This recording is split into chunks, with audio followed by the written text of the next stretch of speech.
Selling merch is something so many musicians do so badly. If you watch the comments of Instagram or Twitter replies to musicians, fans complain to them about how bad their merch is and how they wish they could just get their act together. But if you make some basic choices, you can do it well so easily. So in this video, I'm going to tell you the best options of how to sell merch, whether you have 0 fans or tens of thousands.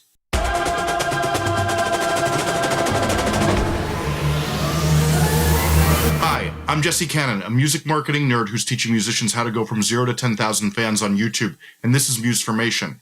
So one of the biggest misconceptions people have about merchandise is it only works if you're a huge artist, which is totally wrong, and has been changed drastically like much of the rest of the music business by streaming music. The fact is, even if you have 10 passionate fans online, you can often sell 2 of them merch if the design is good and you make them aware of it to both fund your music and create walking advertisements that help create curiosity about your music and get you more fans who will buy your merch.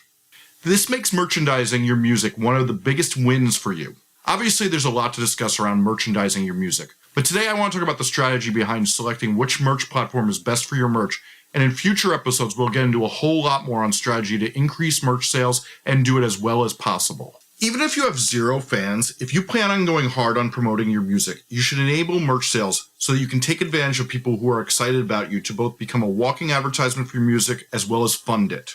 So even if you have no interest in your music, I think it's always a good idea to get a merch store ready, since if things start blowing up for you, you enable every fan who has that rush of loving your song to be able to buy it, and you're able to take advantage of enthusiasm right as it hits and not miss any opportunities. So many artists miss out on that initial wave of enthusiasm when they first blow up, and countless dollars they could have used to fund their next single to build upon that enthusiasm and are left crying about it. But let me also say, without getting in the weeds too much, that only happens if you put up good designs that work emotionally with your music. If you just make a MS Paint design and do the Comic Sans, it's not going to work out well. You need to research the community that you're in musically and the scene around your music, and make sure you're putting out merch that's as good, if not better, than the merch around you. So let's say you have no fans. Here's how I would do merch. We want you to make a merch store through a print-on-demand service, since that means they'll only print shirts or other merchandise whenever somebody orders it, and you will have to put no money down, so you waste no money doing this, just the time it takes to upload the designs to the website,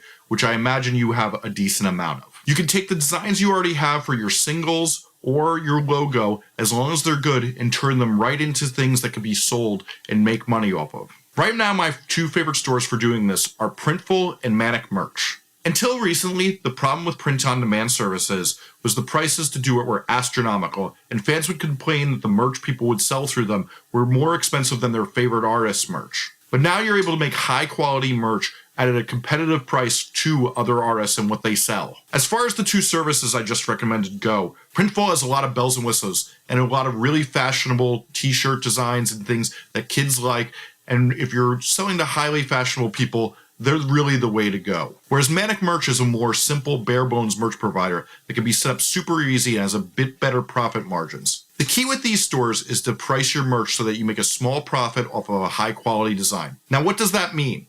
As I've discussed in plenty of videos, that making visuals that align emotionally with your music not only helps your promotions go further, but those designs can also help you sell merch, which is why it's important to invest in design, since it makes people take you seriously as an artist, and it helps you sell this merch that helps fund your music in the future.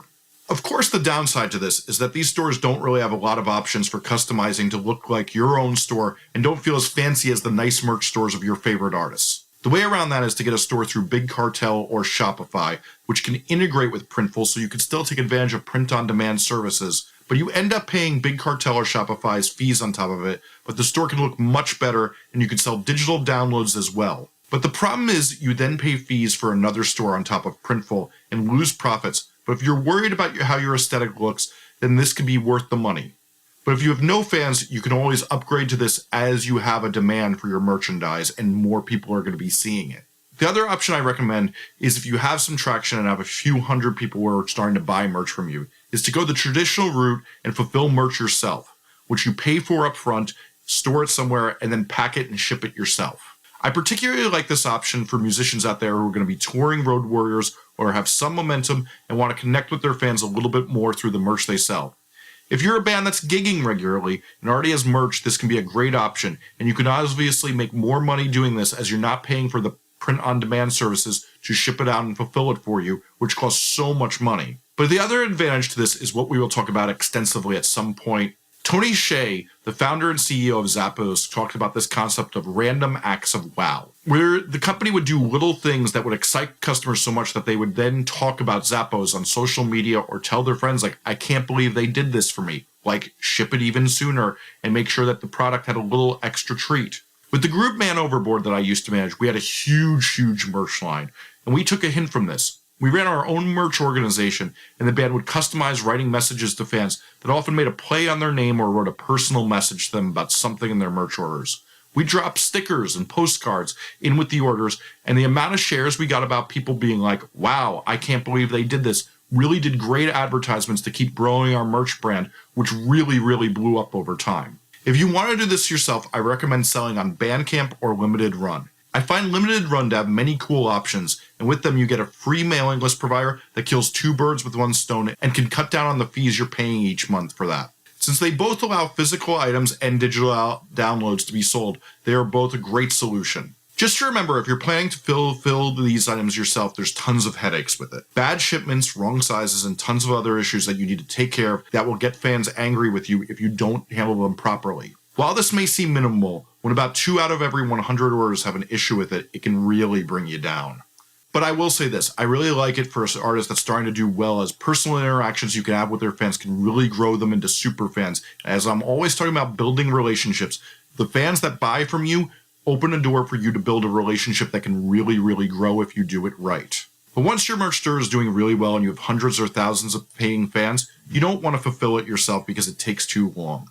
So I like to do this through Printful or through a merch fulfillment company, but I highly recommend moving your store to something like Shopify, as they offer the best tools in the game in exchange for some pretty high fees. Whether it's having excellent SEO so fans can find your merch easier, onto just a great trustworthy interface that keeps the people who order from you up to date, or just having a clean interface that customers trust who want to buy from you. In fact, in a future video, I'm even going to argue that Shopify is the best platform to build your music website on for most artists, since you could kill two birds with one stone by paying for just Shopify instead of a separate website, since Shopify has all the functionality and more of the best website platforms out today. But its true power lies in the ability to market and present merch in a professional way. And if you're going to be selling tons of merch, they are at this point the best tool in the box for helping you sell merch more effectively. I would work up the scale in your merchandise over time and choose the routes I outline here. If you have any tips or questions on merchandise companies or how to do this properly, leave them below in the comments. Thanks for watching.